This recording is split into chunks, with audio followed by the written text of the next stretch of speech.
The storms we chase are leading us, and love is all we'll ever trust. Yeah, no, I don't wanna waste what's left. And on we'll go, through the wastelands, through the highways, till my shadow turns to sun rays. And on we'll go, through the wastelands, through the highways, and on we'll go.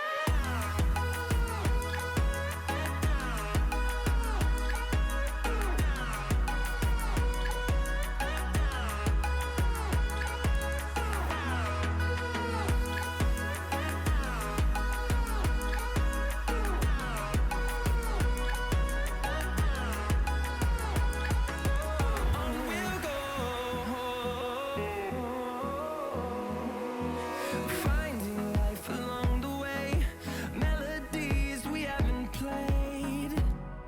No, I don't want no rest. Echoing around these walls, fighting to create a song. I don't wanna miss a beat. And on we'll go, through the wastelands, through the highways, till my shadow turns to sun rays.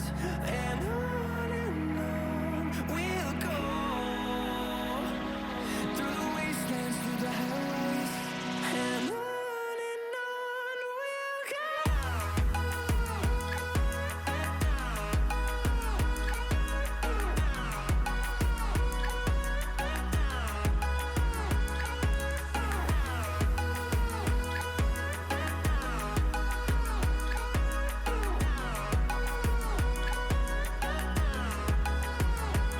And we'll grow in number, fueled by them to see the horizon, turn us to thousands. And we'll grow in number, fueled by them to see the horizon, turn us to thousands. And on we'll go, through the wastelands, through the highways, till my shadow turns to sun rays. And on we'll go, through the wastelands, through the highways, and on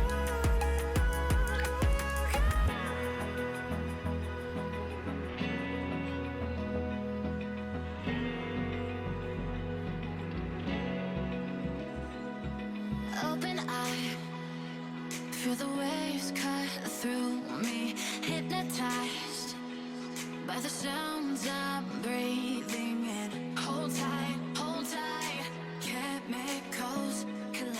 Hey, what's up YouTube? You guys just saw some content from the Deli Mirror with my Magic Find or Stacking Wander setup. Wanted to kind of share this character because it's probably one of the most interesting characters I've ever done. Definitely something I never foresaw myself playing at the start of the league. If you told me I was going to be playing Aura Stacker Wander with Magic Find, I would have told you you were out of your mind. But here we are, probably just doing this because trying to find some new challenges in the game. And Magic Finding is kind of a cool challenge. It allows you to try to put a gear set together that can overcome the differences of the Magic Find setup. And I kind of want to do a Magic Finder without the traditional just using a Headhunter to carry everything while I'm still using 3 Inspired Learnings. But I wanted to make a Magic Finder a little bit tankier. And I did think that Aura Stacker Wander, especially with this 11 Link Wand and Squire, was a pretty good way to utilize the overkill damage of the Wand and Squire setup.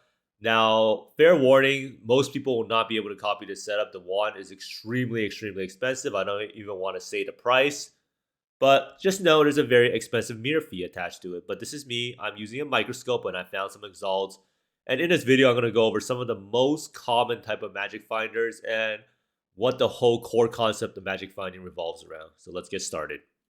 You might be wondering, why am I playing Aura Stacker Wander? And the main reason is I felt in the last video, or the last build update video I did, Winter Orb was just not really good enough of a skill anymore compared to KB. And the problem is that KB is just so good, right? There is no way to beat KB, I think. KB is probably one of the best skills I think out there, along with Tornado Shot. And the main problem with KB is definitely the single target damage is not enough without the headhunter buffs. And if you see the most popular Magic Find build, I pretty much just sorted it with Pariah. You could also sort it with Greed's Embrace or Ventors or Sedimas. Gold Worm is probably the gold standard because everyone pretty much uses Gold Worm. And you'll see in a little bit, it's because it has so much quants. And yeah. But you can see top builds if you sort it with Pariah or Tornado Shot. And I think this is mainly because of Tuna streaming it. And his build is very, very good and well-rounded. And he does everything. And he even is able to use the item rarity gem. Some people use Lightning Arrow, and some people use Kinetic Blast, and lastly, Lightning Strike. I do think in terms of an overall character, the Lightning Strike build is probably one of the strongest ones that I've seen that run the Aura Stack or that run Magic Find. And the reason being is that Lightning Strike is actually able to utilize the Greed's Embrace because it's not too big of a deal. Well, that guy doesn't use Greed's Embrace, but some of them do, right? This guy uses Greed's Embrace. So a lot of them actually use a Squire and Greed's Embrace because you have Whirling Blades, and because Whirling Blades kind of cancels out the fact that you have to run around the map. This makes Greed's Embrace a really, really good chest. Like Greed's Embrace is usually 15% quant and 40% rarity, but it has 20% reduced move speed. And I kind of wanted to use the Aura Stacker base because dying sucks, right? And this is a character that's extremely tanky, even though it might not look like it. Oh, and let's turn on some auras before we make a fool out of ourselves, right? But basically, you'll never find a Magic Finder with these stats, right? And I felt that there's just too good of something to pass up on. And if you look at my KB damage with the Aura on, it's still like 480k. And I have 88 all res. Well, kind of don't. Once I have the head on the buffs at 88 all res, I also have 90% physical damage reduction and 88% evasion chance, right? The character is definitely still very, very well-rounded, and I can actually kill mobs after my headhunter buffs run out. So what are the common items for magic finding? Because this is the core principle on which all magic finding is based off of. So all magic finding is pretty based off of is your quantity and rarity. The quantity gives you find more items, you find more div cards, you find more uniques. Rarity makes it so you find more uniques more often, right? So this allows you to find T1 uniques like Squire. You can find the Mage Blood like every other map with enough rarity. Or you can find Headhunter. Wait, did I just say you can find Mage Blood every other map? Every other league is more like it, right? So for the Magic Find items, what do we have here? So this is all about a balancing equation of how much quantity you can sacrifice and how much damage you can sacrifice and survivability you can sacrifice. So Sedima's touch is 10% quant on the gloves, so this is right here. Pariah and Ventors for rings, 15% and 10% quantity on the rings respectively. Now Pariah is kind of nice, it gives you 15% quantity, but the fact of the matter is that Pariah also makes it so that you have no stats at all, so it's kind of a glass cannon thing. So that's the nice part about the Aura Stacker is the fact that you can run auras to make up for your resist, so you don't need to worry about using Ventors to fix your resist in life. So Gold Worm, I think everyone pretty much uses Gold Worm because Gold Worm goes up to 20% quantity. So it's actually a huge slot in terms of the total quantity that our build will have. Greed's Embrace is 15% quantity on the chest right here, but less move speed. And people use either a unique amulet and quantity amulet. So for my unique amulet, you can get the quad corruption. If you hover all over it, you can see it goes to 3 to 5%. So you can get 5% here. You can also get a rare amulet with 10%, so I don't know. So most of these people who use Omniscience because it's really hard. If your build revolves around Omniscience, right, then you're not going to be able to use any other amulet. But we can filter out the Omniscience builds, and we can see what people use. You can see that most of them just use a rare amulet. Well, that person just uses a rare amulet with Quant, right? This guy has 7% Quant, and that person doesn't use Quant. But ideally, if you can switch it out, you can switch it out for 10% Quant. There's actually even a build here. Let me show you the Kinetic Blast one. And this guy actually uses the Eyes of the Great Wolf that goes up to 20% quant, right? So Amulet's another huge slot if you can find out a way to drop it. Again, it's a balancing act. So most people can't drop Ashes to the Star or Crystallize Omniscience. Divination Distillate is 12% on the Flask. But the problem with Divination Distillate is you need to make sure the Flask is always running. So in my case, when I'm using Divination Distillate, I don't reserve all my life, And then the degen from Petrified Blood generally cancels out the life regen of Divination Distillate, so that the flask is always going to be on, right? So, and then Blood Rage can actually cancel it out by itself if you use it. So let's see, you see the Blood Rage is running. The flask is lasting for 5, 4, 3, 2, 1 because the Blood Rage is canceling out the regen of the flask. So as long as you have the flask up, even if it doesn't show that little line down there, the flask is always up 100% of the time. And that's something to keep in mind, right? Because Divination Distillate is 12% quant, and that's actually a crazy amount. Optimized setup around 100% quant. It is pretty hard to find a character with that much quant, and I do think the best character overall for that is the Lightning Strike Magic Finder, because this guy can use it all, right? He has Pariah, Ventors, Goldworms, Sedimas, and I guess you have to use Omniscience, but you can get it with quant, like 5% if you're lucky. And yeah, that's probably the most quant you could possibly get. And I do think also KB could probably get a little bit more if you use the Great Wolf like that one guy showed you. Like, this guy's an insane amount of quant, but he doesn't run Divination Distillate. It is pretty hard for most life builds to actually run Divination Distillate because of that problem right there I mentioned. And you just lose so much life. And like I say, magic finding items is all about finding the right balance of clear speed and quantity. So you're pretty much doing a balancing act, right? You don't want one to be too bad, because if you think about it, clear speed in your maps is pretty much quantity. The more maps you do, the more quant you will have. So if you gip your map clear speed by so much, in reality, you're having less quant overall. And that's like how this league is revolving around, right? A lot of this league is revolving around like boss rush threats, because doing more maps per hour is pretty much more quant overall. You're finding more items, you're getting more things, right? And Divination Distillate and Rare Flask is very important to balance out if you can use. Now that's pretty important. So we look here, a lot of people use a Mage Blood, and you have the gold flask on 24/7. So this flask is 30% rarity, and then 30% rarity, so I think it's 60% rarity overall, and then you get it double, so it's a lot of rarity on the gold flask, and it actually helps out a lot, right? Rarity makes it so you're more likely to find T1 uniques. And now let's go over my wander real fast and see what I did to fix it up. So my current character, as I say, was utilizing the 11 link wand and Squire, and let me just go over the gear real fast. So 11 link wand and Squire, so this is the 11 link wand. You could potentially do this with a regular wand, maybe. I'm not too sure. You would just have to magic find some lower level gear, but if you're playing an Aura Stacker, you're going to have some insane gear. So this is more of a showcase of the character rather than telling people to copy this setup. The Squire, and yeah, this gives you a lot of damage. And the helm, I went with a KB Explosion helm for the enchant, because I think it adds a lot of damage, and it makes the overlap a little bit better.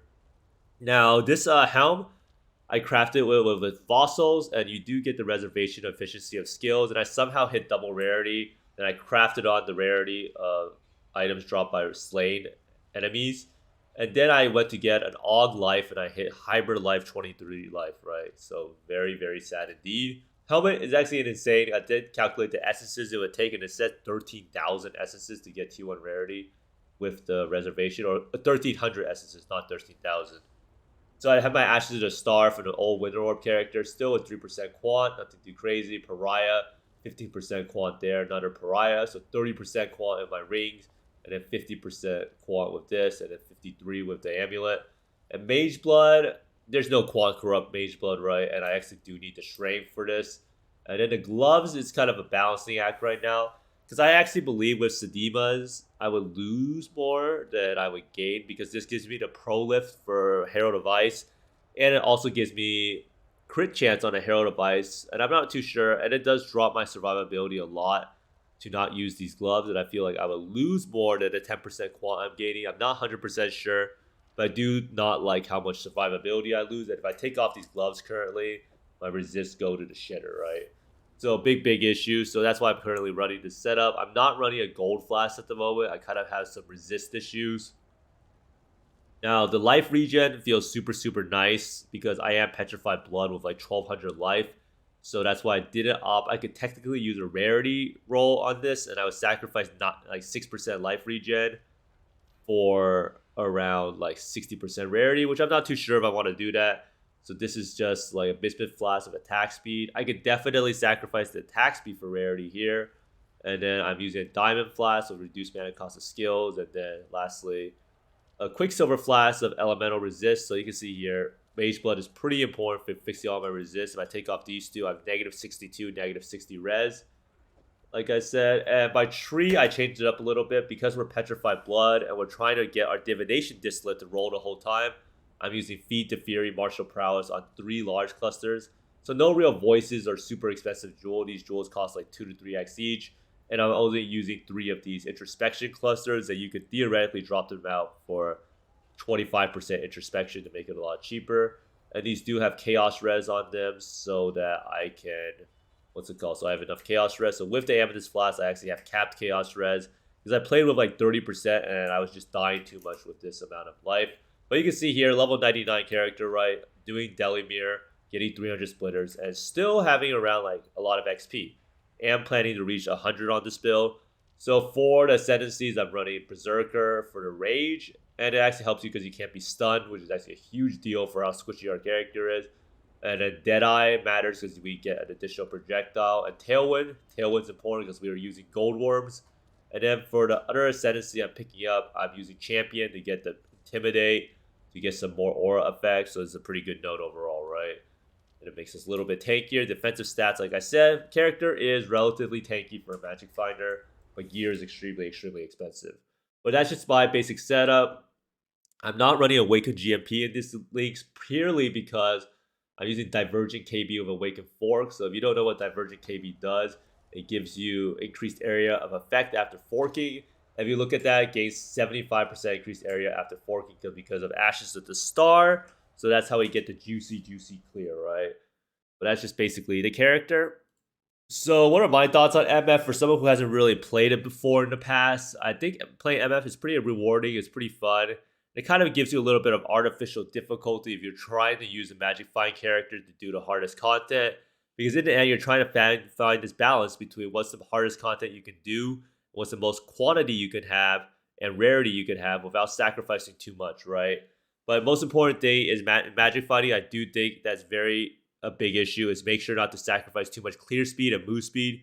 Because if you sacrifice too much of that, you're pretty much losing quant and how much slower you're clearing the maps. So that's why if you see a lot of the bow characters, and we could go look at Tornado Shot real fast before we end, is that almost no one uses a Wind Ripper, right? So if we type in Wind Ripper here, and a lot of people used to use a Wind Ripper in the past, you can see 1% of people use the Wind Ripper. This one person, poor guy, right? And that's purely because you lose so much quant in terms of your clear speed because you're using a bad bow that Wind Ripper can never make up for it. And a lot of people use Secrets of Suffering setup, so you can't actually freeze and shatter. But thanks for watching, everyone. I hope you find more Mirrors, Exalts, and Mage Bloods than me. Make sure to like and subscribe. And if you have any questions, check out my stream and ask me in Twitch chat. And I'll try to get to any comments down below. But thanks for watching, everyone, and see you next time. Bye.